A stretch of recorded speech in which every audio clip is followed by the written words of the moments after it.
নমস্কার।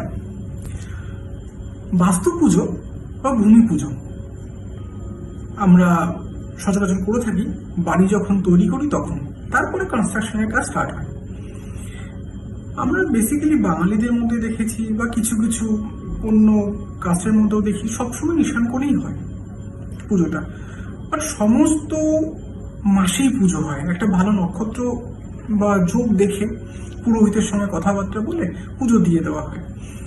এই জিনিসটা কিন্তু ভুল যে সারা মাস ধরেই ঈশান কোণে কোনো ভালো যোগ দেখে পুজো দেওয়া। কেননা ঈশান কোণের কানেক্টিভিটি সূর্য আর চন্দ্রের ক্যালকুলেশন থেকে হয়। সূর্য কোন রাশিতে আছে সেখান থেকে ডিপেন্ড করে। যেমন আমরা মকর সংক্রান্তির ব্যাপারটা জানি যে মকর সংক্রান্তির পরে আমরা পজিটিভ কাজকর্ম শুরু করি, ঠিক এই ক্ষেত্রেও তাই। সূর্য যখন বৃশ্চিক রাশি, ধনু রাশি বা কুম্ভ রাশিতে থাকে তখনই ঈশান কোণের পুজো দেওয়ার সব থেকে বেস্ট সময় মানা হয় এবং পুজো গ্রহণযোগ্য হয়।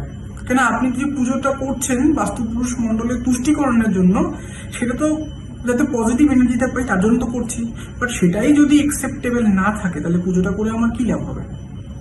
তাহলে বেসিক্যালি এটা নভেম্বর মাস থেকে নিয়ে ওই ফেব্রুয়ারির মিডিল, নভেম্বরের মিডিল থেকে ফেব্রুয়ারির মিডিল অব্দি টাইমিংটা থাকে, যে সময় সূর্য বেসিক্যালি থাকে অ্যাপ্রক্স। সেই সময়তে আপনি একটা ভালো তিথি দেখে, বার দেখে, বারের মধ্যে আপনি সোম, বৃহস্পতি, শুক্র বার হতে সব থেকে বেস্ট, এবং ওই মাসের মধ্যে ঈশান কোণে আপনি পুজো করুন। আর নক্ষত্র কোনটা হবে?